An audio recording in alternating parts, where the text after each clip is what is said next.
Welcome to another episode of the Carry Trainer Higher Line podcast.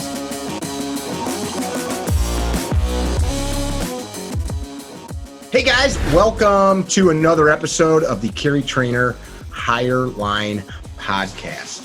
I've got my buddy Jack Carr here, and we're going to talk about not just his new book that comes out in 4 days. There we go, July 30th. Yeah, by the time this publishes, it probably will have come out. So right now, though, it has not. We got 4 days. Actually, it says it right here. Available 7th. Bam, you got the early one. Yeah. I have to get the hardback out to you. So one will be coming your way soon. It's been a busy month. Actually, a busy year. You'll appreciate this. I appreciate this, but I know you sent them to a bunch of people, but I read this to people, and I've read it 100 different ways. So like, Nikki, thank you so much for your support and for always being there to help me become the great writer and father and person that I am. It means a lot to me that you read my book, and without your support, I don't know if I'll continue writing. Thank you, Jack. Well, I meant every word. That's pretty heavy. Well, it's heavy stuff, but it means a lot to me. So thank you for the helping hand. It'll never be forgotten. That's funny. I'll have to keep that in mind when I send you a hardback. I'll have to get a little more creative. I see that now. You have to say nothing. No, I thought it was. It's funny to me because like I can show people like like hand signed, and then I just start reading. They don't get to read it. Right? Exactly. Yeah. I'll never forget that night in Venice. Yeah. So I thought you weren't supposed to. Yeah. See. It was personal. Come on. Yeah. It's good. Yeah, Bam. It's good to see you. We don't get to see each other enough. You never age. Oh, geez, stop. My mom showed me a picture today of me 10 years ago, and I don't think I had but 5 gray hairs, and now I look like half gray.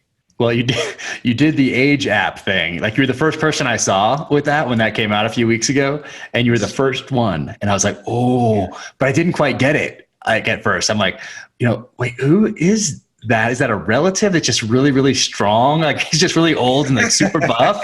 Like, that's amazing. Because I hadn't heard about the app yet. And then of course, he's the poster child for testosterone. Exactly. I didn't know. So, but then of course I started scrolling, and then I saw a bunch of others. But you were the first one I saw, so it was a little freaky. And of course I was like, I'm not doing that. There's no way. My daughter and I were sitting in her bedroom, and I was sitting in her lazy boy, and I did it, and I showed her, and she's like, shut it off. You look good though. I mean, like, some people legitimately look really good. Like, somebody did it to Jocko's cover on Success magazine, he looks as scary as always, just an older version of scary, You look good. There's some people out there that looked really good. But interesting. I appreciate that. Of course, it's just an app. It's not really real, but but it gave you, it was kind of like a gateway into the future a little bit. Yeah. And it was a little bit freaky. So I said, I'm not touching that thing. Everybody freaked out, and they're like, the Russians are tracking you. I started laughing because I did like a little bit of research, and like the technology for everything on our smartphones does all that stuff, gathers all that data already. So it's like they've already got it. Then we're in the Chinese. Well, the Chinese are building huge data fields, and it's going to make its way into a future novel, because there's there's recent discussions out there about all this data that we're creating. Where is that going to be stored? I mean, this cloud isn't really a cloud. It's where are we going to put all this thing? Exactly. So it's pretty crazy when you control that. Yeah. Where's that going to go, and who's going to control that? I mean, we're making up new numbers, whatever's past terabyte, whatever that thing is, and then whatever's past that, like, we're creating new vocabulary to accommodate our storage. It's crazy to think about, but it's going to have to go somewhere. Chinese are building huge fields for it, and I think it's going to make its way into novel 5 or 6 somewhere.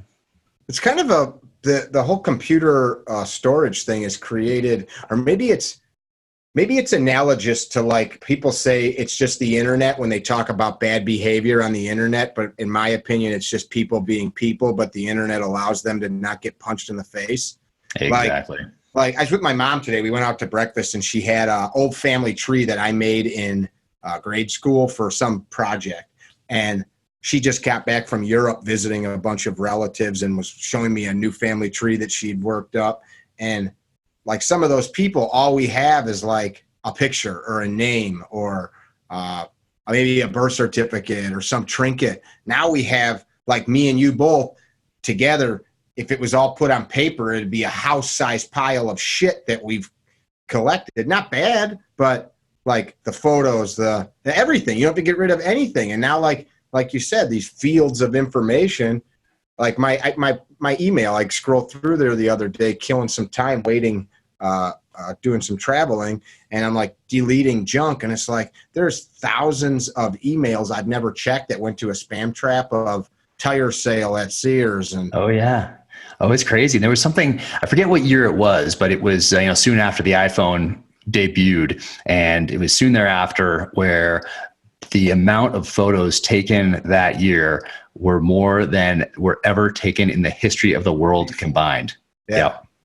Yep. And so imagine let's say that year was 2008, just for sake of argument. Imagine how many more have been taken since then. Crazy. I mean, just insane. When I do my little road trips, I have 2 cameras and my phone, and my editor will come and pull all the files off. It's terabytes sometimes, because you can be frivolous and delete it if you don't want it. Yeah. No, I have a hard time doing that because I'm taking tons of pictures of the kids all the time. And, you have to you have to take so many photos to get that one, especially where our little guy's not making some crazy face. And he likes to do that. And, my phone just fills up and I don't delete them. So Apple's got me, man. The less desirable ones, that's my baby. That's it. I know, I don't like deleting them. And then someday, maybe when they're getting married or whatever else, it'll be fun to throw up on the screen. Of course, I'll have to hire somebody at that point to go through all these photos and probably buy them back from the Chinese or from Apple. But, something along those lines. I was at a Cubs game last year with my wife, my cousin, and her husband, and they're kind of like hipster, trendy. They're both into art. And I'm taking a selfie, with my wife and my cousin and the husband, and we're enjoying the game, having a beer, and he pulls out a, like a little cheapo he bought, and I'm like, what the hell? And he goes, they go on vacation or they go to things like that. They take a roll of 35 millimeter, and that's it. And it makes them very thoughtful about what they take pictures of. I get it. I totally get it. I mean, we were on Lanai last week with the family, just getting ready for this book tour where I'll be gone for like the next 2 weeks. But man, I don't know how many photos I took there. A lot. Quite a few. But I know that Lanai, Hawaii. Oh, okay. So we have that hunting operation out there, access deer, mouflon sheep. But I've been out there, worked on both first novels out there, first and second, and then this time I was working on the third, but also spending time with the family. So great place to go and chill out a little bit and relax. Did you hunt at all? I did. Got a couple axes for the freezer, although the freezers are fairly full still, but we'll make room. Axis is pretty dang good if you haven't had it. I have not. You bring it from Hawaii back to your home here on the mainland? Yep. Freeze it over there. We have a great guy, Bob the Butcher, over there, who I think is hiding out from the law. Like a mobster. Oh my gosh. He's classic. He's so great. But him and his wife run a shop over there, and he does a great job with the meat and freeze it. And then we send it back, FedEx it to clients. So it arrives nice and fresh, and throw it in the freezer. And then throughout the year, we'll defrost it and grill it up.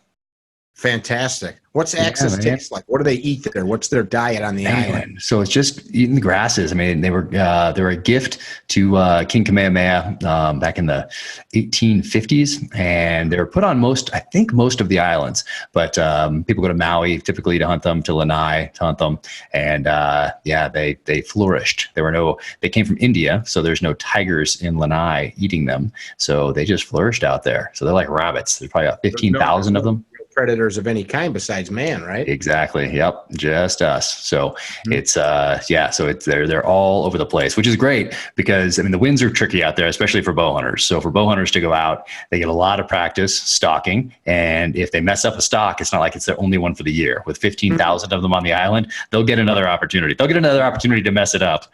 But it's a great spot. And if you don't hunt with a bow, then your odds of getting something with a rifle are very, very good. Know how to shoot, you can get one. Kind of like hunting pigs, pretty much here in the mainland. In some places, yeah. So we always come back with a little axis and put that on the Traeger and smoke that thing up. So we doing that throughout the year and kind of relive the experience. Do you like the Traeger? I do like the Traeger, but I also like the $100 Weber. from Home Depot, or the $120 one that comes with the little thermometer on there. So I have a collection of grills and smokers that I will continue to add to over the years. But yeah, the Traeger is kind of a no-brainer. You just set that temperature and you're good. The other ones it uses pellets, right? Yep.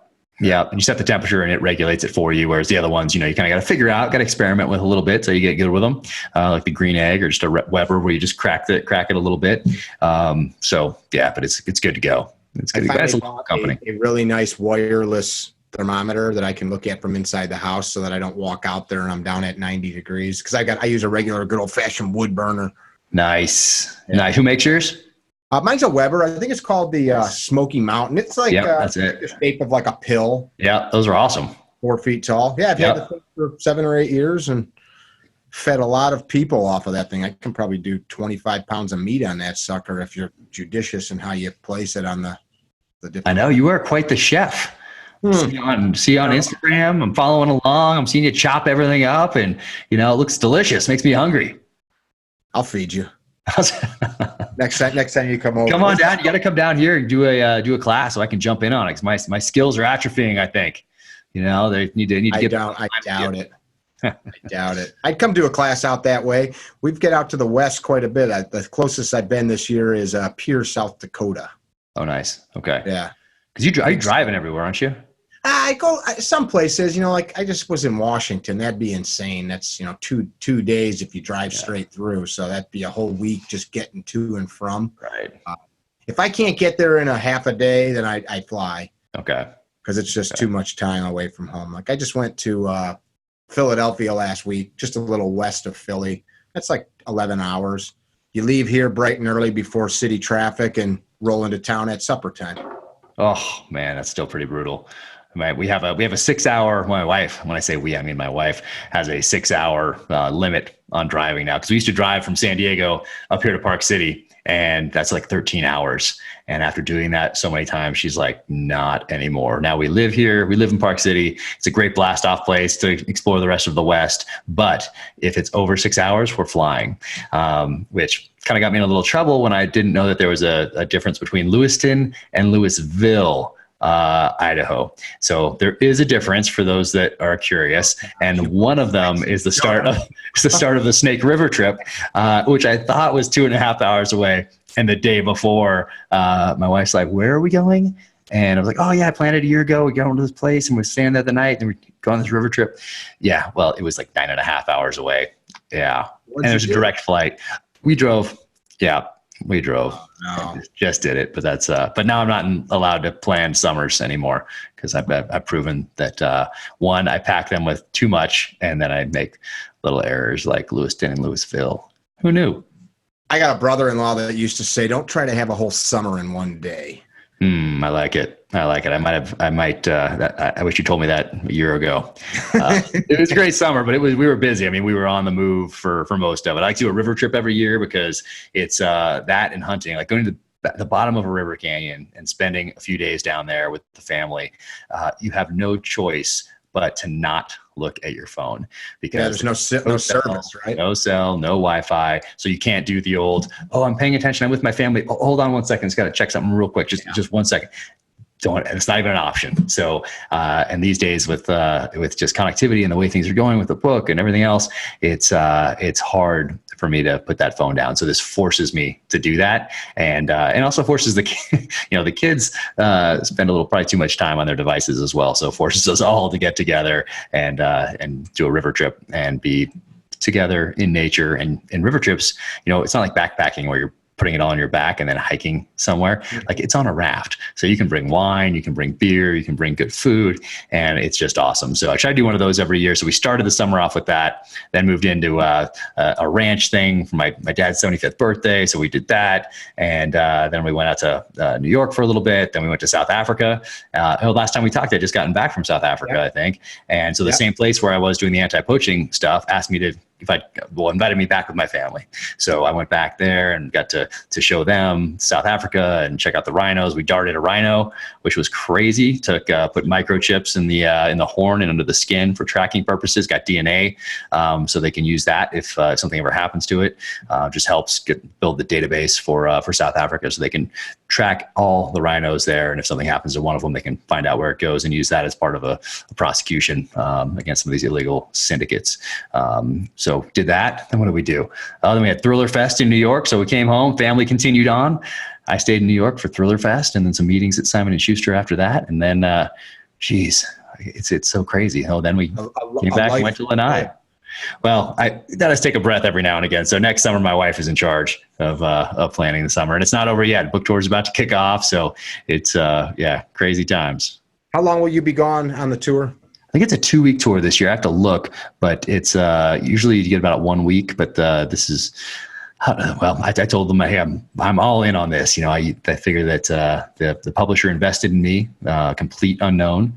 And what I owe them is doing everything I possibly can to make this a success. So if they want a 2-week book tour, then I'm all in. So it's about a 2-week tour, and kick that thing off at Poison Pen in Scottsdale, Arizona on the 29th, so the day before the book actually comes out. And a huge honor for me in that Stephen Hunter, a guy, amazing author, that's just one of my heroes in the literary space. He has a character called Bob Lee Swagger. Anyway, his latest novel called Game of Snipers comes out the same day. So we're kicking off our book tours together, which is a huge honor for me. And then a guy, Mark Graney, who does the Gray Man series, he's going to interview both of us. And cool. Super excited. And actually, Stephen Hunter's been a huge supporter. Gave me a blurb for the first novel. Just incredible guy. And we're trying to figure out a time to get on the range together and do a little shooting. So super excited about that as well. Yeah. I forgot. I was listening to one of your other buddies' books on tape on one of my travels, or I was listening to it like on Audible. And when you talking about Bob Lee Swagger, it made me think like maybe your characters will sometimes like be in a similar novel. What book was I listening to? Where he mentioned you. Oh, Brad Thor's Spy Master. Yeah, Brad. I mean, I would not be where I am today without Brad cracking that door for me. About your character, he was talking about you. He was talking. Yeah, he was a character talking about books, like as part of a scene. What are you reading? And he says, it's this book called The Terminalist by some SEAL. And so very nice of Brad to do that. And he's just been so supportive. And he's the reason I'm here today. He's the reason he cracked that door to New York Publishing for me and let them know that a book was coming, and told me that, hey, I can't guarantee they'll even open this package, but I can let them know it's coming. Definitely can't guarantee they're going to like it. And he didn't even read it before doing that. But he said, hey, as a thank you for what your friend, and we had a mutual friend, told me that you did in the SEAL teams, I can let New York know that this is coming, and I'd like him to take a look. So awesome. Very cool of him. So he cracked that door for me, and I'll never forget it. That's cool. So book tour pops off. You'll sell another 7 or 8 million of these. Before we got online here, guys, I was asking how many books we've sold, and I'll ask again. How many have you sold to the terminal list? So we were talking about this before, and I know this drives you crazy, and it drives other people crazy too, including my wife. I'm not trying to be crazy. I'm just I'm an analytical guy. I know it. So I don't know. And you're like a hippie about it, like whatever it is, man. No, so I just, I don't want to waste that bandwidth worried about like how many I'm selling. Like my mark of whether things are successful or not, or if they are going well, is if the publisher's happy, and the publisher is extremely happy. So I didn't want to be one of those guys asking, how many have I sold? And then the next day, how many more today? I just know that they're very happy with how things are going, which helps me because it lets me know that, hey, what I'm doing is paying off. But I'm putting every single ounce of effort into making this a success. I don't want to get kind of sidetracked or distracted by a number, like whether it's 100,000 or 500,000. Doesn't mean anything to me, especially being new to this space. They're just numbers. What matters is if the publisher is happy, because whether it's all relative, 100,000, 500,000 or a million, like they're just numbers. One is bigger than the other. It's not all relative. One of them means more sales. So if things are on this track and the publisher's happy, then, I'm all about it. So reports, man. I want the TPS report. Exactly. Yeah, no, it's not me. And it does drive people crazy, including my wife or anybody that asks. You're like, how do you not know? Well, I just don't. I'm in this full-on sprint, and I know that it's working. So that's what I'm going to continue to do. completely not on the same level. I know friends of mine, like in the social media space, will create something that they work really hard on and they pump it out, and then they just sit there like microscope lording over the metrics, how many views, how many likes, et cetera, et cetera. It's like, it's going to do what it's going to do once you put it out there. Either it's, good or bad or sucks, or I don't do that. Maybe once. Because yours are going to be great. Well, See? not so much, but plenty of them suck. But once it's gone, and once you've loosed the arrow, you can't do anything with it. That's right. That round is downrange. There's no pulling it back, like a fire and forget weapon system. Better to move on. But I totally get the allure of social media in that sense, and that's why we're all on these platforms, and that's why these companies are making so much money, because we do get that little shot of whatever it is, whatever that endorphin is, when we see that there's a spike, or that 10 more people said this, or how many people commented versus you can go down that rabbit hole, and I get it. They make it very easy to follow along and to track these metrics. Carr, break your pen. That's crazy. It's awful. It's awful. They got us, and I fall prey to it as well, because it's interesting, but at the same time, I have to have that cutoff where it's okay. This is launched. Now I'm moving on to something else, and I'm going to do that for a while instead of hover over the metrics. I want to talk about this book a little bit, and I don't know what as far as the plot, like, we can talk about, since even if this is released before or after, rather, this podcast come out, we don't want to tell people that haven't read it too much of the plot. So I'll let you talk about it, and then I'll comment on, because I read it, where I don't say something that you don't want people to know about. So no worries. Yeah, it's so it's a continuation of the first novel. So the first one, The Terminalist, was really a story of revenge without constraint. And I don't think we've talked about this before, but you can really read it in a couple of different ways. Like, you can grab it off the shelf at the airport and fly off on vacation, have a great escape and beach read into that. But if you could read a little deeper, it's also about someone that abandons the principles that he's fought and lived for almost his entire life, and becomes the terrorist or insurgent that he's been fighting for in that novel the last 16 years. Did you intend to have that dual meaning, or is that just what came out of the story? A little bit of both. So I did know that part for sure. So yes, but how much it was going to be, how much people were going to get that out of it. That's what I didn't know. I guess that's the best way to say that. And so he's using the techniques of the enemy, the tactics of the enemy on home soil, becoming that terrorist, becoming that insurgent. And if you go a little deeper, it's really about a veteran that comes home and brings the wars from Iraq and Afghanistan home to the doorsteps of people that have been sending young men and women to their deaths for creeping up on 20 years now. So there's a couple of different levels to it. And it was really a story of revenge, like playing out, like I said, revenge without constraint. But it was righteous. It wasn't, it's not, for people listening, it's not like, revenge is terrible. I mean, it was, if you read it, no sane person, while it's fiction, you wouldn't read it and think that his actions were unjust. Yep, no, that's part of it too. They were way out there on like what would be deemed acceptable, and they were definitely unlawful, but they were just. There we go. That's exactly it. And there's no stories like that I think have resonated with people since the beginning of time, which is why I chose that one as my debut. I was at about 7 or 8 different story, like one-page executive summaries of possible options on the table when I started writing, and I just naturally gravitated towards the one that focused on revenge. Because there's a reason there's so many Death Wish movies out there. There's this revenge theme just resonates with people, and I think it has from the times immemorial, being around the campfire, that oral tradition and storytelling.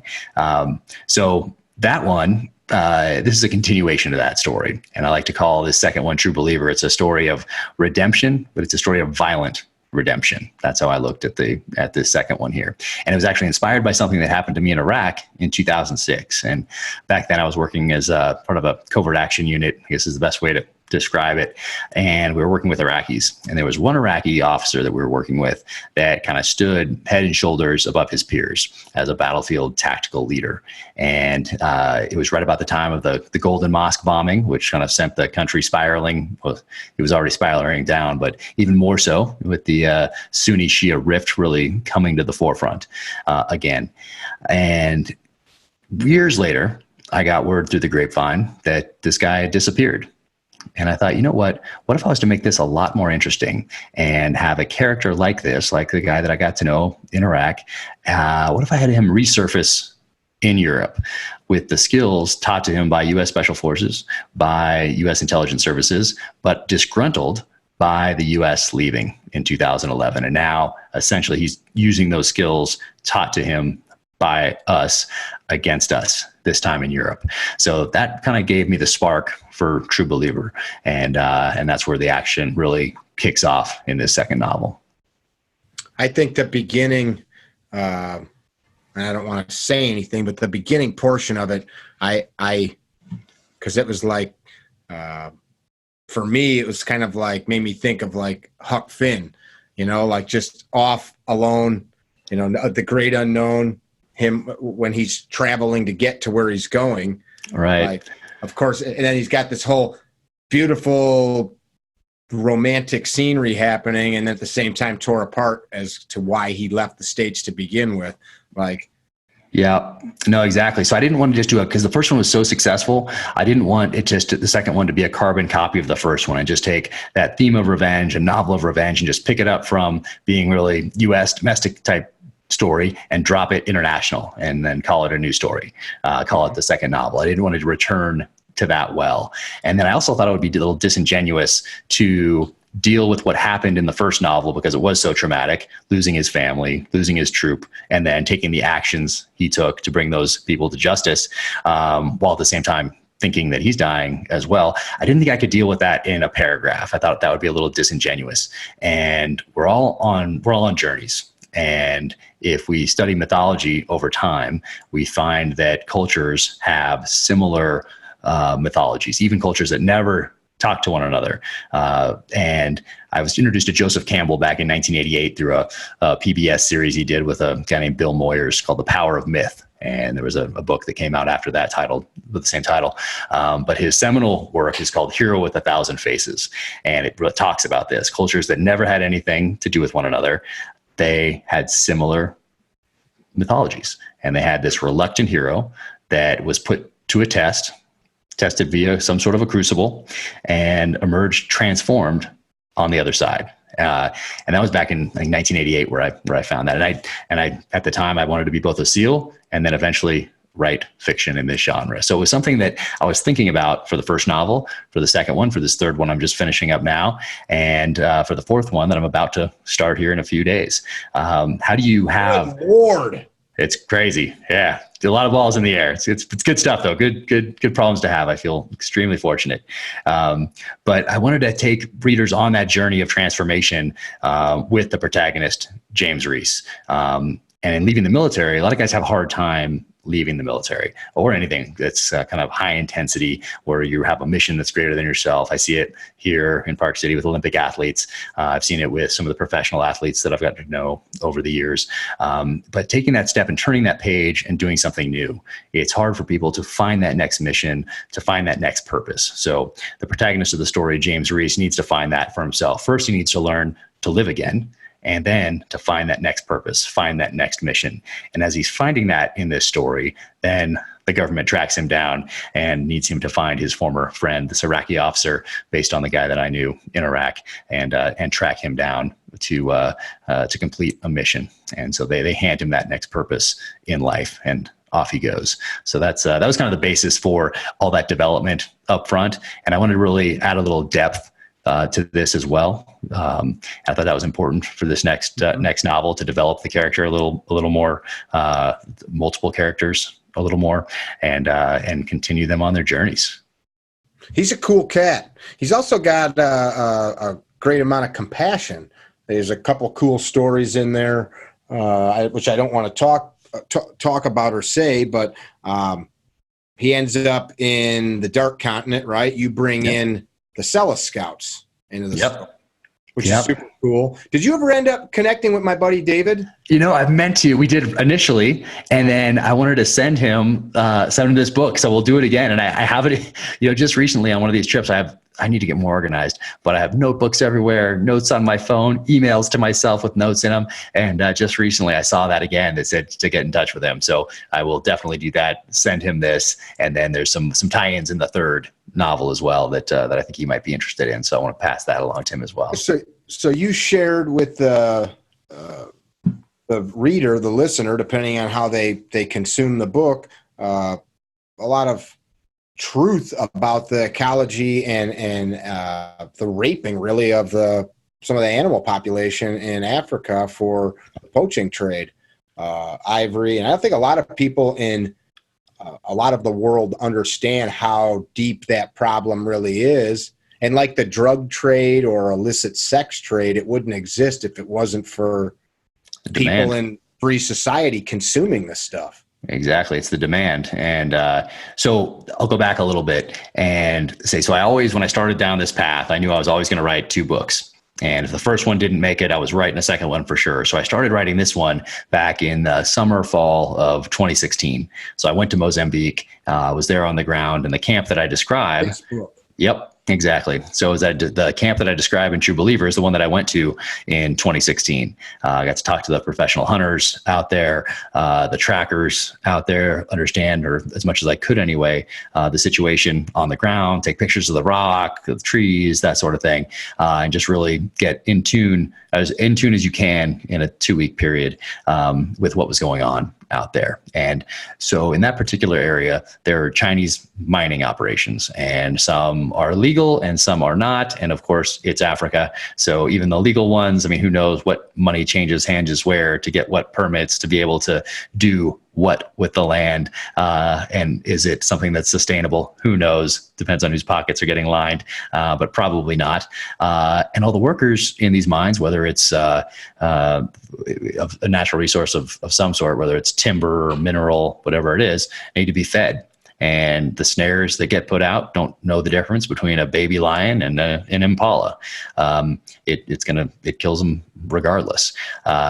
So there's that issue over there. Those people need to be fed, and there's the meat poaching that goes along with it, and then there's the poaching for ivory. So in the area that I was in, that was elephants, and then where I went back this last fall, that was for rhino, for that rhino horn, which really is the most valuable illicit commodity on the black market, more expensive than cocaine, gold, diamonds, oil. It's all because of that demand in Asia. And it's just, yeah, like you said, just like around, it wouldn't exist if there wasn't that demand. So, yeah. Walking away from that experience and what spending time with those guys on the ground, spending time with people that own the properties that are trying to protect the rhino, spending time with the guys that are out there on the ground, the tactical units that are down there defending those properties from poachers. It's, I hate to not be optimistic, but the future of the rhino does not look bright, and it's because of the demand in Asia. And that's sadly, in our own nation, the bison, the elk, whitetail. People I don't think realize whitetail were almost extinct at the turn of the century. Yep. There's literally like only thousands of them left in the whole country, and now, of course, that's a great ecological rebound story. Oh, yeah. Yeah. These few tiny little groups, the turkey, so many of these animals, we just decimated them, but we assumed there's so much we can just, even beavers, we almost wiped beavers out in much of North America. Hudson Bay Company and those types of outfits feeding Europe and New York and the big cities with all the beautiful beaver clothing. Yep. And, luckily we had people that took a breath, and, today we'd probably have more of a knee-jerk reaction and come up with something like ban hunting. Right. Because people have been very successful in equating poacher and hunter in this country into being the same thing. But back at the turn of the last century, we had people that could take a breath on it, guys like Teddy Roosevelt. Could sit down and take a breath and say, okay, we have these resources. We want these resources to be renewable over time, everything from timber to deer to elk to turkey. And, how do we do that? And sit down with some very smart people in that space and figure out a way to do both from the government side. And then we had private organizations. Boone and Crockett Club popped up as an early one. John Muir wanted to be a member of the Boone and Crockett Club, and then he started the Sierra Club off of that. But they were all talking. They were all concerned about the environment and about these resources that are renewable, and how we're going to deal with it. And then private organizations that all sprung up out from that leadership. So exactly, without organizations like Rocky Mountain Elk Foundation, Wild Turkey, like all the organizations that are focused on preserving habitat and and managing those populations, along with obviously government entities involved and looking at the science behind this. And it's an amazing, it's a gift that we've been given this generation by those ones preceding us to allow us to enjoy this natural environment and to be able to have these deer and these elk and these amazing populations that a lot of them greater than they were when the first settlers arrived. So it's we were very fortunate in this country, and most of the world is not like that. Most of the world has a different view of wildlife, and Africa has a different view of wildlife. If you own property, South Africa, those animals belong to you. They have value. Now, when we think we know what we're doing in this country by trying to, let's use an example like save the lion. So we say, let's not let hunters bring lion back into the country. Okay. So I went over there right after when that happened. And so in talking to the people on the ground, you know what happens to the lion?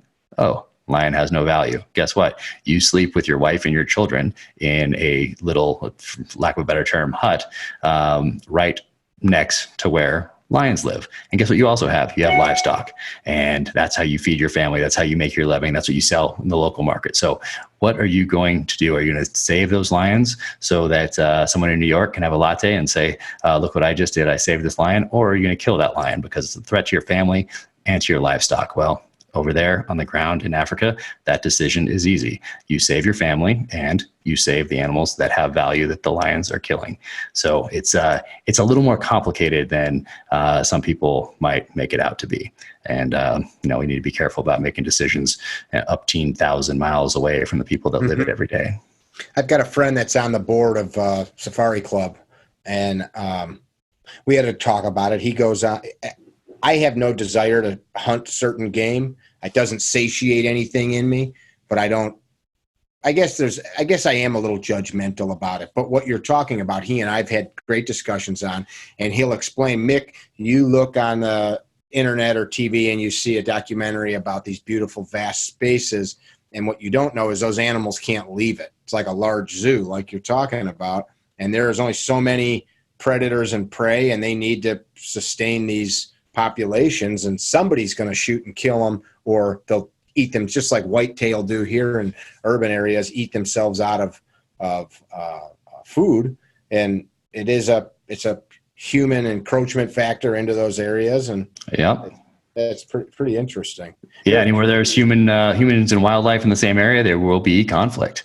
That is just that's how it is. And if, as they say over there, they say if it pays, it stays. And there's something to that. That's interesting. There are a lot of people.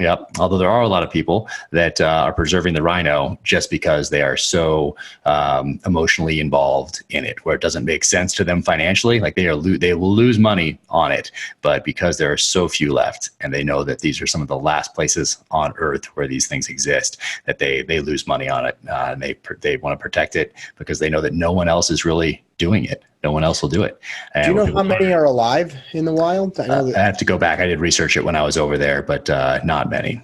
Not many. It's over. And a certain subspecies did go extinct not that long ago. But the black rhino and white rhino, black rhino being more rare than the white rhino.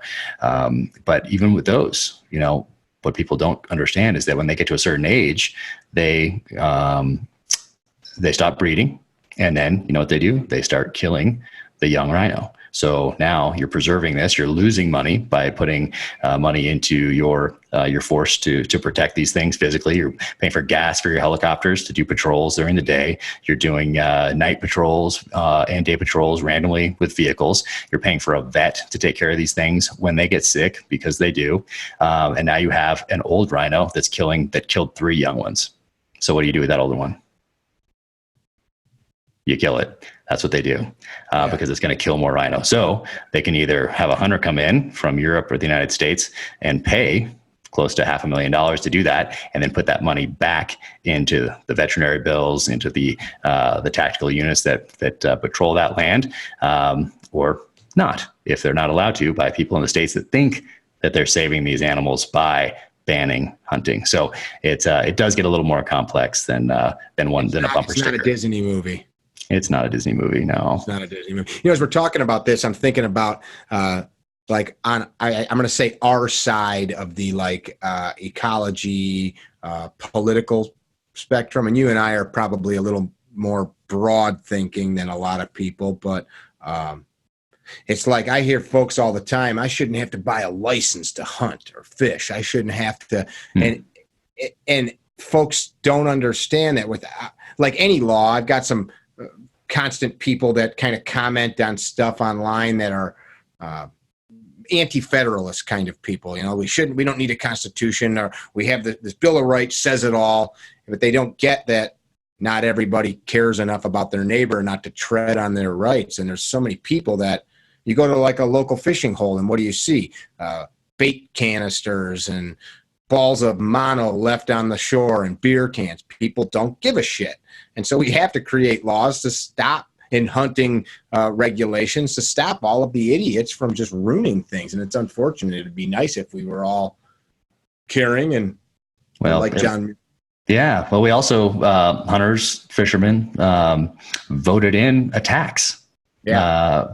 I forget exactly what year it was, but Pittman-Robertson. And with that act, we gave a certain percentage of things that we buy for hunting and fishing go back right into preserving these lands that we love to hunt and fish on. Millions of dollars a year. Incredible. It is incredible. I think it's actually one of the biggest or the largest tax funnels of any special interest in the country. It might be, and being self-imposed by people that knew that, hey, we need to do something here, and if we don't do it, no one else is going to. And but to have that money specifically go back, I mean, that helps. So it's not for the most part anyway, from what I understand, not going into the general fund and getting flushed down the toilet with all these certain pet projects out there. It got that got in before maybe that became I don't know, something that became more normal, I guess, with huge amounts of money.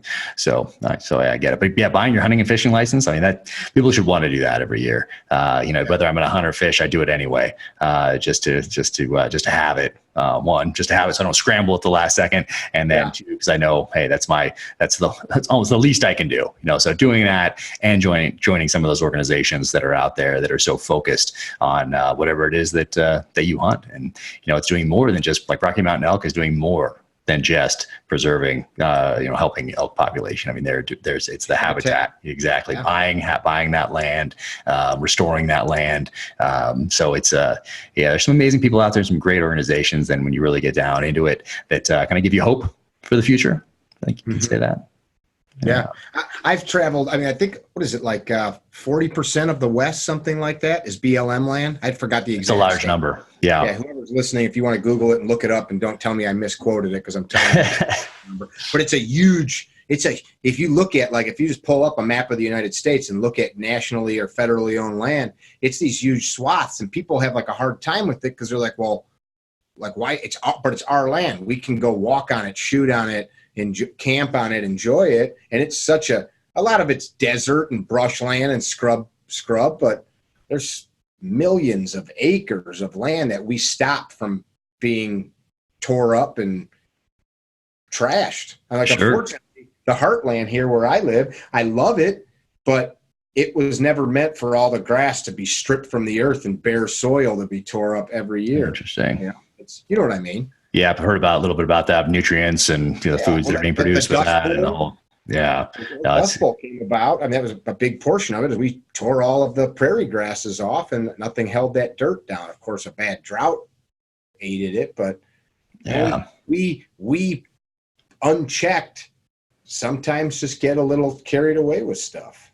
No, quite true, and having those lands. I mean, it's not. I mean, we most of us and our ancestors left Europe for a reason, and in Europe, those were the king's deer. Potato famine. Is that? Hey, there you go.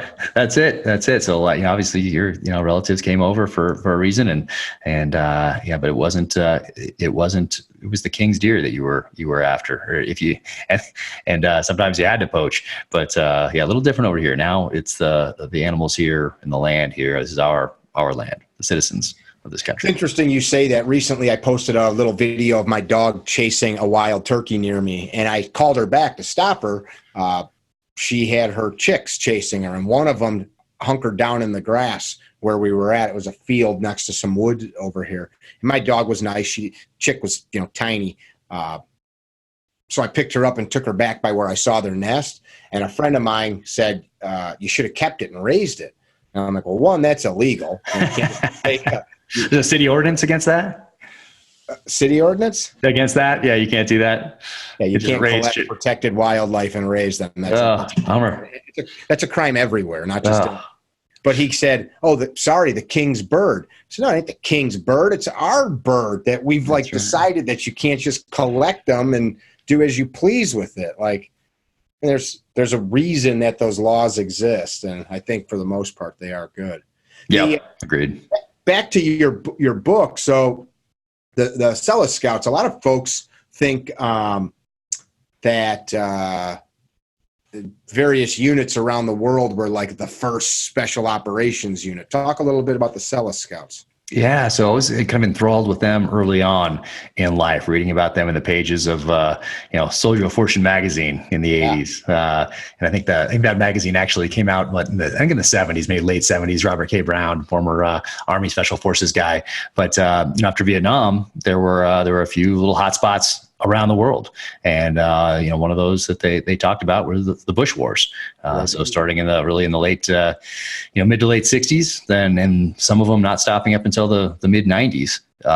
It had flashpoints going on, and there were a couple different units out there that always just. I was just always fascinated by, because of their special operations in general. I was always interested in that in general. But you had Selous Scouts and then Gray Scouts, which were very interesting. But they were a similar thing, but they were on horseback.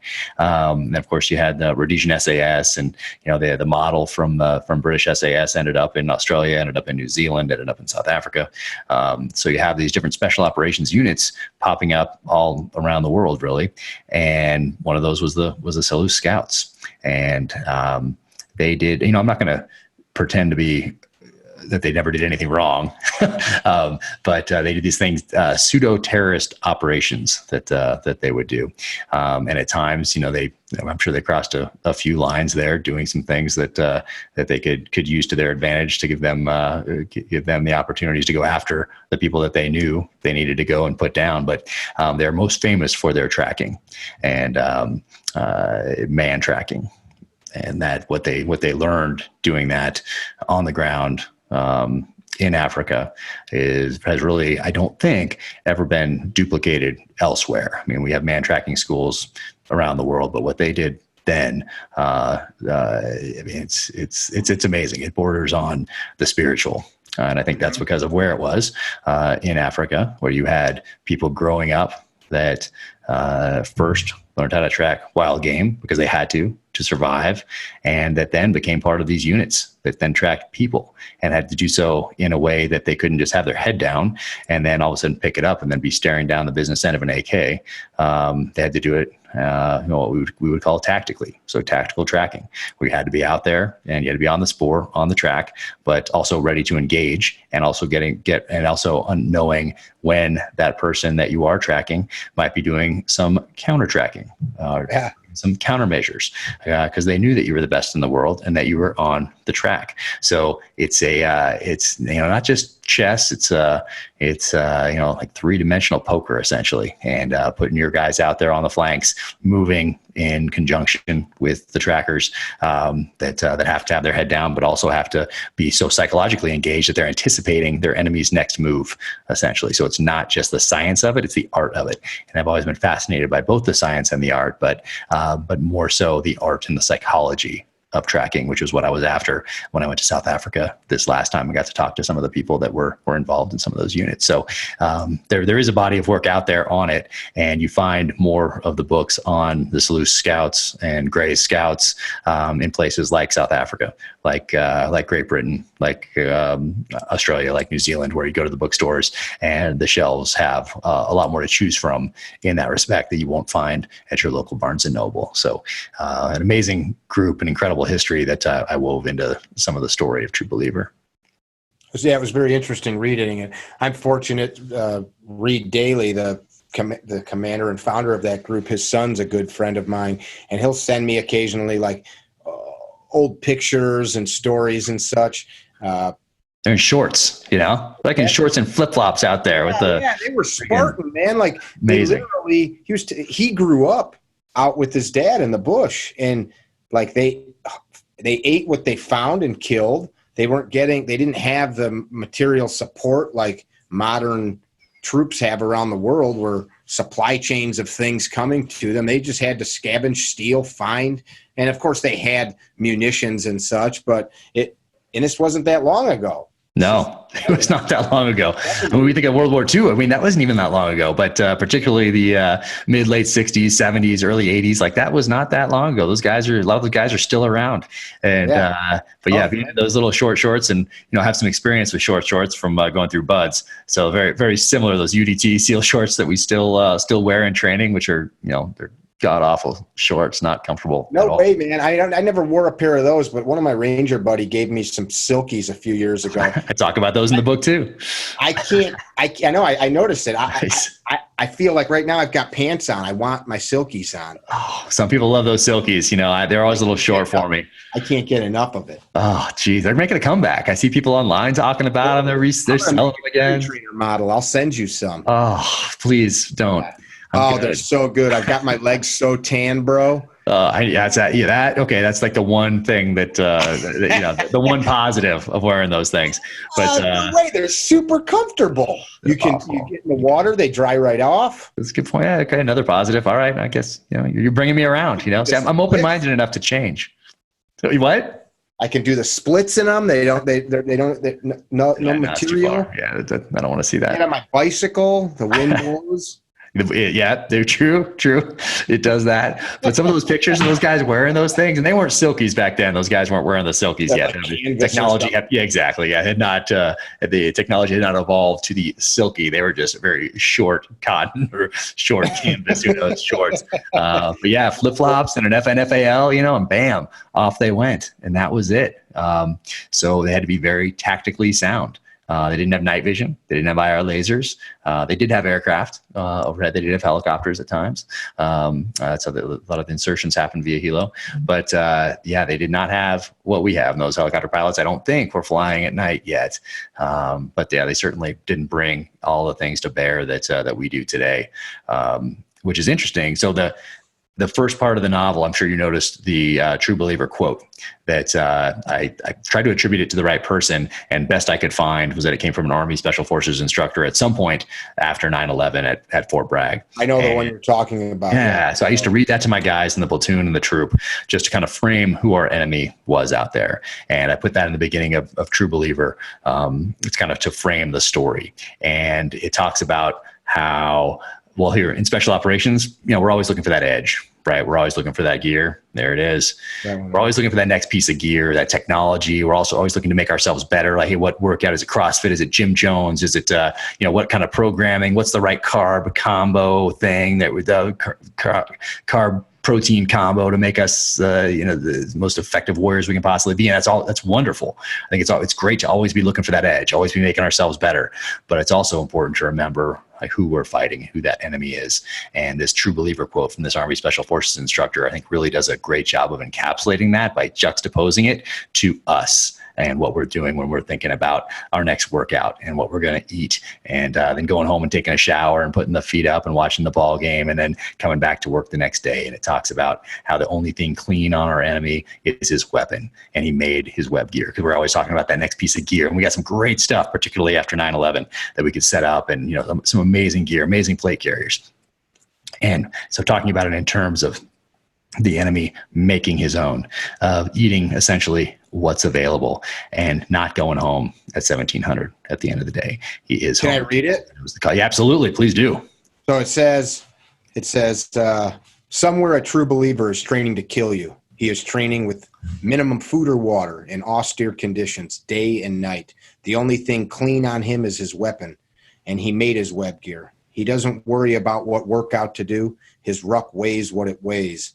His run ends when the enemy stops chasing him.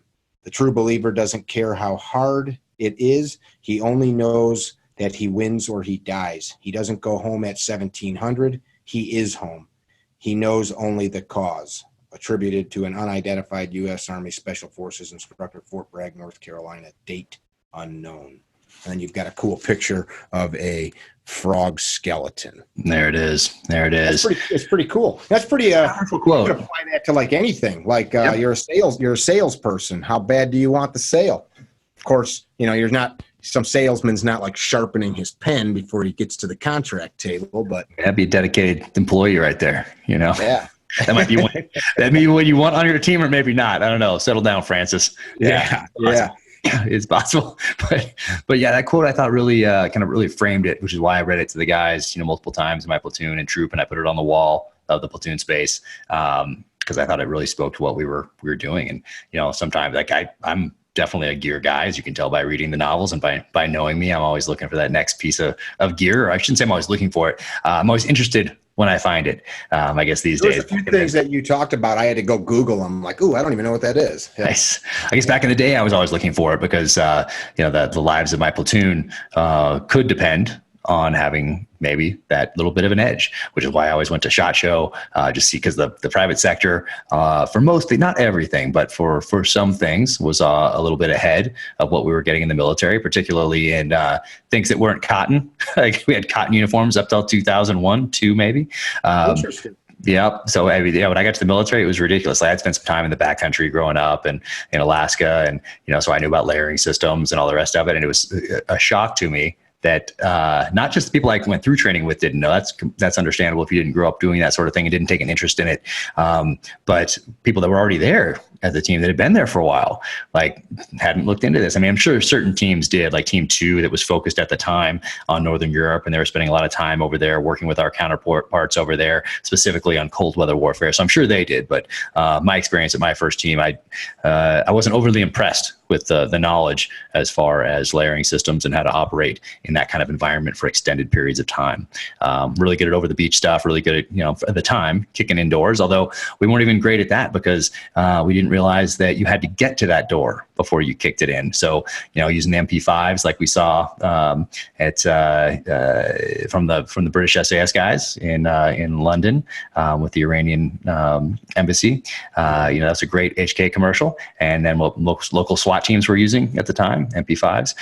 So that's what we did too. So we put on our flight suits and we stacked on the door, and we breached the door, and we went in, we cleared it, and it was great. And then we high-fived, and just like that quote, true believer, then we go have beers. After 9/11, then we realized, we have to get to that target, and we're flying to that target. Maybe some guys are jumping into that target. We're driving to that target. Maybe it's in Humvees, maybe it's in Hiluxes. Or maybe we're doing an offset and we're hiking and we're moving over some uneven terrain at elevation, and we got to get there. And what if we're engaged along the way? What if we have a helo down? What if we have a flat tire and we're engaged? What if we hit an IED and it's coordinated and we're engaged? So all these things that weren't part of training before 9/11 became very important after 9/11, which was one of the reasons we switched from that MP5 to something that could reach out there and get the job done outside of a room. Mm-hmm. So we adapted fairly quickly. And how did I get on that tangent? Probably going to SHOT Show and finding the next gear. We're actually talking about short shorts. For those of you that are city slickers, you should look into that a little bit. Cotton is not anything that's your friend other than like cotton kills. Yeah. But then again, you see pictures of people in Wisconsin in 1940 hiking through the blizzard with an old lever action 30-30 blue jeans and a red flannel shirt on with a gigantic deer on their shoulders. So, there's something to be said for just getting out there and getting it done with what you have. Long johns. and he probably had on wool socks. Good point.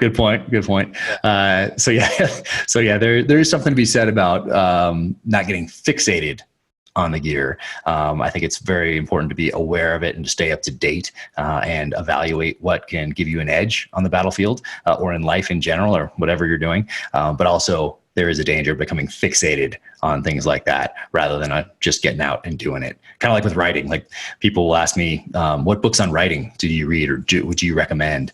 And, I do have certain books I recommend. The Successful Novelist by David Morrell, On Writing by Stephen King, a series of books by Stephen Pressfield about creativity in general. He's a writer, wrote Gates of Fire, Legend of Bagger Vance, but he also did a series on creativity. One's called The War of Art. Another one's called The Authentic Swing. One's called Turning Pro. An incredible recall. Oh, well, I'm just passionate about it, very passionate about it. So I do recommend those, but then I also see that at some point there's that tipping point where you can spend too much time studying how to do something rather than just doing it. Yeah. So for me, I read the Stephen Pressfield books once, and I did put them there because I loved their premise. And they were all pretty much the same, and it was just do the work. Sit down and do it. Be a professional. Become a writer. And write. And so I just love that. So I just kept them there. They were on my desk, but I didn't revisit them. And then same thing with Stephen King's book on writing and David Morrell's Successful Novelist. I had them there, but I didn't revisit them. And I didn't look for that next book on writing or how to do it or how to find an agent or how to get published. I didn't look at any of that stuff. I just wrote. So I did do a little bit of research, but I would say that it wasn't minimal. It was enough to make me aware that you just got to do this. You got to sit down and do it. And then I did. You have a different aptitude than some people. I was talking with my friend Craig Douglas. Are you familiar with Craig Douglas? Southnark is his training organ. Craig's check it out though. Prolific trainer. He was a ranger back in the late 80s and then went on to be a undercover narcotics cop. And now he just actually finished training a bunch of soft guys. He trains 40 weeks a year around the country. Kind of his bread and butter is close spaces, managing unknown contacts, and basically dishing out violence. I like it. I like this guy already. Yeah, he's a bad man. But one of the things somebody called him was the master of the emotional bookmark. He runs these very elaborate. They're simple but elaborate if you look at the totality of them, force-on-force scenarios, where there is so many nuances to them that he's crafted. If you look at it, it's like, okay, it's a liquor store robbery, not a big deal. But the way he's put it together, it gives the students in the exercise so many different options and variables, or it narrows them down to where they're going to die if they don't act. And where I'm going with that is communication and the ability to see body language, read facial expressions, maybe just use your words. So many people don't innately have that, is what the nature of our conversation was. And so he said there's a lot of students, he tells them, you don't need to go to the gym anymore. You don't need to go study any more boxing or jiu-jitsu. His class is very physical. His number one class is ECQC. Everybody's wrestling and fighting for knives and guns and shooting each other with sims in the face. And it's, of course, a lot more than that. But guys, they go get like buff and learn to wrestle to take his class. Wow. And then he says, what you need to do is go to Toastmasters. Go to a speech class at your local college and learn how to talk to people, because so many people don't even have that like innate ability. So I'm just commenting, like, you had a passion as a kid. I write a little bit. I'm not a writer, but people say, oh, you write pretty good. And I think, well, nobody taught me to, but I've read thousands of books. So like a waitress or a bartender, they're fantastic at talking to people because all day long, every 30 seconds, they meet somebody new and they have to talk. One of his other things was he told people, go to speed dating. Oh, really? Just to have to, I mean, of course, if you're like a married guy like you or me, like, honey, I'm going to speed dating to learn to fight better, would be a bad. My instructor told me I need to do this, sweetie. This is important. It was protect the family. If it fit the parameters of that person's life, just because so many people don't subject themselves, like, it makes me uncomfortable to talk to people, thus I never do. And then they haven't cultivated that. So you have a very highly cultivated mind for the written word, and because you've done it so much and you have an aptitude for it, where somebody else may. And that was the thing that what I was commenting on. Like for you, you have to do the work, but you got this body of billions of words you've fed through it.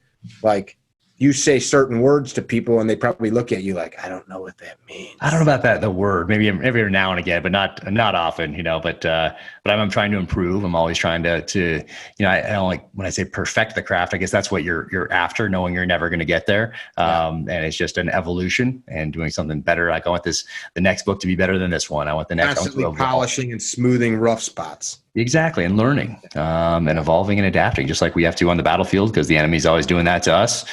We need to do it just like they are, and we need to do it faster than they are, because oftentimes, like as we knew from the OODA loop, that the one who does it fastest is most likely going to end up on top. So same thing, yeah, just in life in general, just evolving, adapting, taking a breath, thinking things through. And then for us in life in general, and for what you do, obviously, it's the situational awareness piece, that awareness piece in general, pulling the head out of the phone, looking around, recognizing threats, but not living paranoid.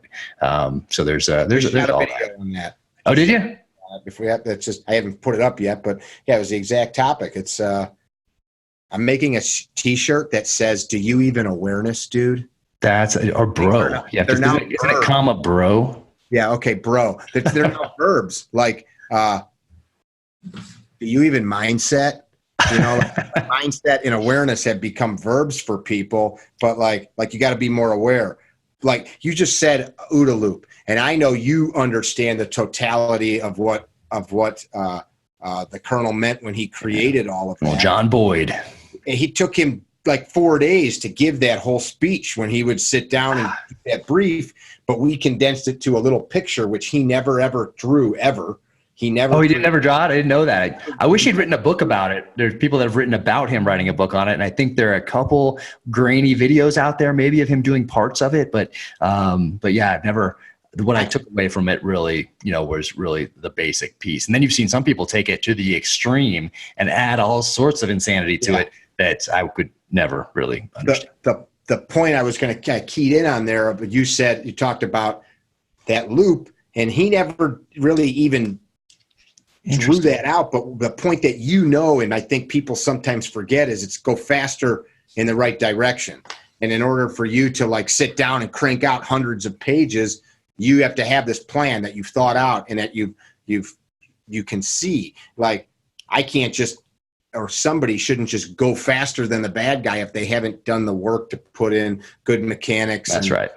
Yeah. So you know that, but I'm just making sure, like sometimes we oversimplify things and it's like, well, you may need to go and develop some body of knowledge on a topic before you can just this is the point of the video I just shot. Oh, nice. Get really good at sucking at shit. Right. Very true. Perfect practice. Yeah. Yeah. And that whole like awareness, and I don't want, I'm sounding preachy, but no. I like it. I think it's this whole like combatives, martial skill, fighting, shooting. There's these wild spectrums. The guys that are like really thoughtful, people don't want to pay attention to because it's like, what the hell is he talking about? Almost too thoughtful. Yeah. Well, like maybe like, you know, they're on like a end of the spectrum where they've thought about all the shit and they're thinking about the stuff that's way deeper. It is almost too thoughtful for the people that are seeking knowledge. Yep. Yeah. No, it's all a journey, and you're taking, you know, what is, you know, like Bruce Lee said, you take what's useful, discard what's useless, for you and your personal situation as you grow, as you develop, as you go along on this journey, whether it's a martial journey or any other. Yeah, that's what it's all about, is being able to evaluate and make yourself better, and hopefully, you know, be a good person and a good citizen and pass some lessons on to your kids and those around you in your circle, whatever that circle may be, as you move forward. So, yeah, it's all about that. He was such a lover and follower of Alan Watts' teachings. It's like, you know, that's right. Yeah, he really loved Watts. I think I have a Watts something or other on the shelf. It's not too far away. Somewhere over there. A lot of books. I need to organize. They're fairly organized, but at some point, and they keep growing. So these shelves behind me, they are organized so that they look organized, but behind in the closets. Outside of the camera angle. Oh my gosh, there are books everywhere. Yes, I mean they've been moved to the closets just to clean things up a little bit. But yeah, there's the book collection is growing, and I have books that from growing up that I just can't part with, and I've never been able to part with them. And I love going back, and I love having my first Brotherhood of the Rose by David Morrell that I read in the 80s. And I'm hesitant to revisit some of those because I don't want them to lose their allure and their magic for the time and place in my life when I read them. I did that. Oh, what'd you read? My Side of the Mountain. I know. I did the same thing because I did the same thing because I have kids. So I read it to the kids, and I probably would not have revisited it had it not been for having to go back and read it to them. And I loved it. Really critical of like some of the stuff because I'm like, he was making pancakes out of lichen, like and the same thing. Yeah, I did the same thing. It was tough. Well, yeah, I mean, it's tough to even, For those who haven't read it, it's great for kids. Great for, the first time my mom read it. It's a magical story. Yeah, it was a great, and I wanted to run away with him. I wanted to live in the tree thing and have a peregrine falcon. I started chasing red tails around our field, intent on finding where they were nesting so I could get an egg. Yep, and I still want to get up to the Catskills. I've never been to the Catskills in New York, and that's where that book takes place. And I'd love to get up there one day and explore a little bit. But even then, I'm a little worried that it's going to be a letdown after having my youth be so defined by My Side of the Mountain. You were about to say the premise of the story for people that haven't read it. Which My Side of the Mountain? Yeah. Oh, so, a kid that heads off into the wilderness of upstate New York in the Catskill Mountains. And his family had like a bunch of kids, right? They lived in like a shitty apartment in New York. I think so. I think that's it. And I read that there's 2 follow-on books that I've read also because I was like, oh my goodness. I'm like, oh my goodness, there's 2 follow-on books. I need to read these to the kids as well. And I don't know. They weren't bad books. It's just we weren't 10 years old anymore. Yeah, I guess that's like Hardy Boys. I don't know if you like the Hardy Boys as a kid. I would pour through those like judo and fast cars and like their. You know what? I just missed the Hardy. I read it, the reader my entire life, but for whatever reason, my mom did not like Hardy Boys, and she was a librarian. And we were surrounded by, I watched the TV show. Remember that one? Parker Stevenson. Anyway, so I did watch the TV show and I read from a very early age, but I think I skipped over the Hardy Boys. But one that I did read was the Hardy Boys 7 Tales of Survival. I remember it to this day. And I still have that book. It's in a box around here somewhere. It's falling apart, but it had 7 different stories that each had a survival lesson. So being a kid that loved the outdoors and the wilderness and wanted to, this to be my thing going forward, I loved it. And it talks about surviving in the desert. Of course, I think they have a plane crash. They have a river rafting trip where the boat flips over, and each one of these things they need to do something different to survive that gives the reader a lesson. So I still remember that to this day. Good old Hardy Boys. What was another book that you reread that you messed up in your head? Well, I didn't do it because I'm worried that it's not going to have the magic. So I have those old books here, Last of the Breed by Louis L'Amour. It's about a pilot that gets shot down over Siberia in the mid-'80s. I know that one. Isn't that a great? He has some Native American roots, and he gets thrown in this prison camp, and then he escapes, and there's this tracker. And so that definitely influenced my 3rd novel that's coming out soon. It's coming out next year, but I'm just finishing up now. But very influential book for me. And so that one influential, the Brotherhood of the Rose trilogy with Fraternity of the Stone and the League of Night and Fog, amazing books written by David Morrell, the guy who created Rambo back in 1972, Oni by a guy named Mark Olden. I loved these books growing up, but I'm very hesitant to go back today and reread them because I have such good memories of reading them as a kid that I don't want those memories tarnished by going back and reading them through the lens of what's happened to me since the 6th grade. Yeah. Did you ever read the Chronicles of Narnia? No, I read the first one to my daughter. And I think we have them all downstairs, and I think she read them from then on, but I didn't read them growing up. Very textured reading. There was a lot of imagery that you come up with as a kid reading that. The other thing you can screw up is watching like movies. A movie made on a book. Like my mom as a kid read us a book. It's called Emmett Otter's Jug Band Christmas. What? Write it down right now. Jug Band. It was an amazing story. And it's a story about it's Frogtown Hollow is the town, and Emmett Otter's dad's gone. He died the winter before, and him and his mom, they're otters. They need Christmas is coming, and he needs money to buy mom a new wash tub because that's how mom makes money. And mom wants to make some money to buy Emmett a guitar. And the story is about these animals, and it's like a cute story with like a Christmas theme, and it's a great happy ending. And somebody made a movie about it in maybe late 90s, early 2000s. It was like kind of like Muppet style with, like, I don't know what you call that, but like the stop motion puppet stuff. Okay. So yeah. I bought it and I brought it to Christmas at my parents'. My mom's like, don't put it in. Don't put it in. And me and my siblings watched it and it ruined it. Because then it was like the interpretation of the movie maker's version in our imaginations. Like, I can't even remember what I used to think about after I watched it. Oh, that's such a bummer. Well, movies in general can do that. Like the ones you enjoyed in the 80s and maybe in the late 70s, and revisiting those today through today's lens might be a little difficult. So I'm hesitant to do that too. Like, one of my guilty pleasures is Victory with Sylvester Stallone. Remember that one? The best soccer POW World War II movie ever made.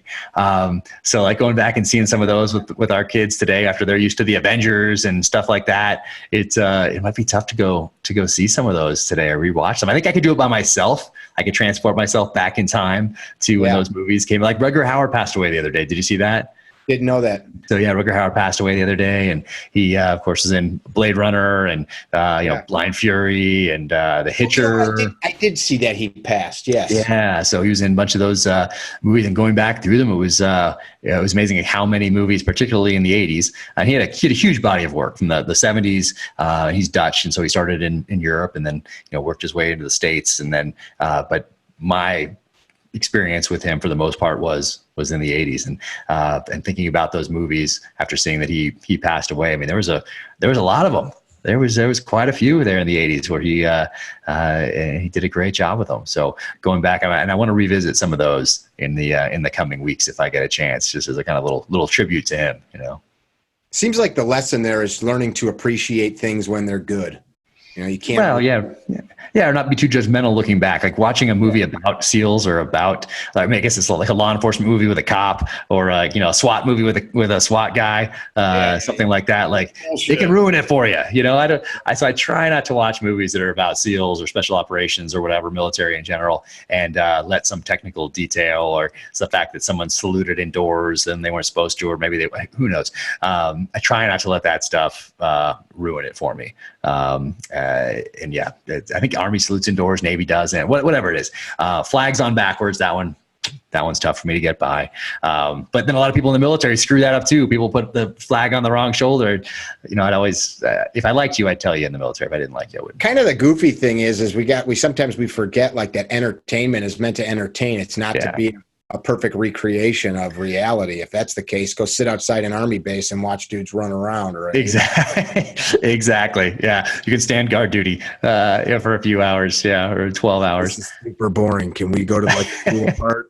Exactly. That's So what we do here. Yeah, same thing with books. And, you can read books and find, some things are fairly egregious, like the safety on a Glock or, something like that, which does pop up more often than one would think.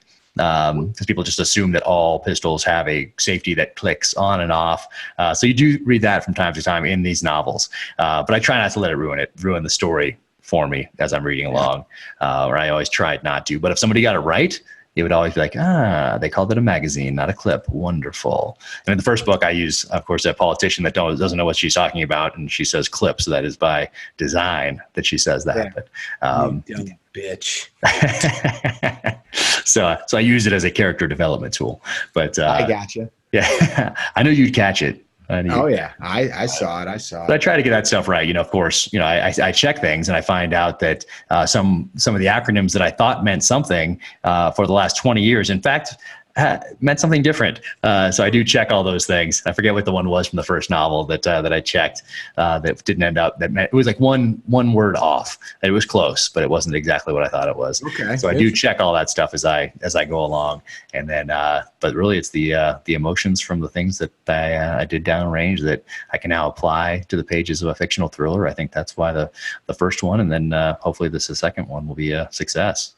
I enjoyed the imagery in this one with food and drink. Oh, awesome. Awesome. I'm glad I got the local beer from Mozambique in there. So I wouldn't have known that had I not gone over there and experienced it myself. So that's some of the benefits of doing on the ground research.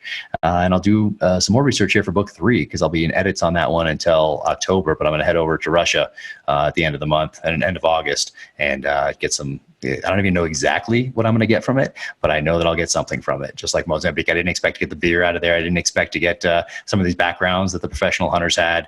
I went knowing that I was going to do research, but I didn't know exactly what that entailed. And same thing with Russia. So I'll be putting some boots on the ground there for a little bit here in Kamchatka Peninsula, and looking forward to getting out there and doing that and bringing what I learned there into the pages of book 3.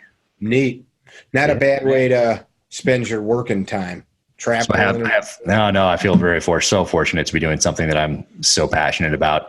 But I have 5 minutes until a radio show is calling. Sure, man. So, I appreciate your time.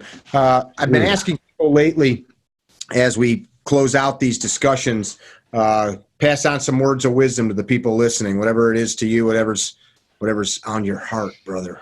Yeah. So it's, for me, I like to bring it back to books, of course. And, my favorite novel is Once an Eagle by Anton Meyer, which is written in 1968. Turning me on to that. And Did I send you a copy? Did you get it yourself? Keep saying you will. Stop it. I'm writing it down right now. You wrote it down twice now. That's what I'm talking about. I have things all over the place. I need to get more organized. All right. I'm writing it down right here. I'm circling it, asterisk, buy it. There we go. I'm just proud to be your friend. Oh, stop it. But you will be getting one, because I want you to have the letter that I used to give to the guys that I would gift that to. And then there's a letter in the back that I would have in there for my junior officers and enlisted guys that I thought would appreciate it. The first one kind of gives it and sets it up. And then I say, hey, there's another letter in the back of this thing for you to read when you're done with it. And it's my take on what you've just read. So it's a historical fiction, but it's really a case study in leadership if you read it that way. One of the best books I've ever read. Yeah, it's my top. It's my number one. When people ask me, it's my number one. Yeah, after I read it, I was like, damn, how did I never read this book? And it's thick. You can use it as a weapon or a doorstop. Yep. It's a good one. Written in 1968 is essentially an anti-war novel. But there's a point in there where the protagonist, Sam Damon, is talking to his son. And he says, hey, you can't help what you were born. And you might not have much to say about where you die, or how you die. But you can and you should live the days in between as a good man. And I was like, that really sums up character to me, and how I want to really live my life going forward. So I think it's a great book, especially if you have kids in like junior high. I think it's a great time to give it to them, or high school, college, whatever. But if they can read it a couple times over their life, I think it'd be very valuable. But particularly the earlier you can get it to them, so junior high period, 6th, 7th, 8th grade, I think is a perfect time for someone to first explore that novel and then revisit it later on after they have some experience in the real world. So yeah, Once an Eagle by Anton Meyer. That's my favorite. Good words, man. I appreciate you. I know you got somewhere else to be. You folks, if you haven't seen the first book, The Terminal List, I would read it before you read this one, but buy them both. Check them out. Send us a message. Let us know if you like this podcast and what you'd like to hear from Jack the next time he's on. Be well. Tell somebody you love them, and don't be a dickhead. Thanks, brother. Appreciate it. Thank you. Visit our website, carrytrainer.com, for information about classes held throughout the U.S., Carry Trainer apparel, and upcoming projects. You can also email us at training@carrytrainer.com for information about setting up your own private course or speaking engagement. Training@carrytrainer.com or carrytrainer.com.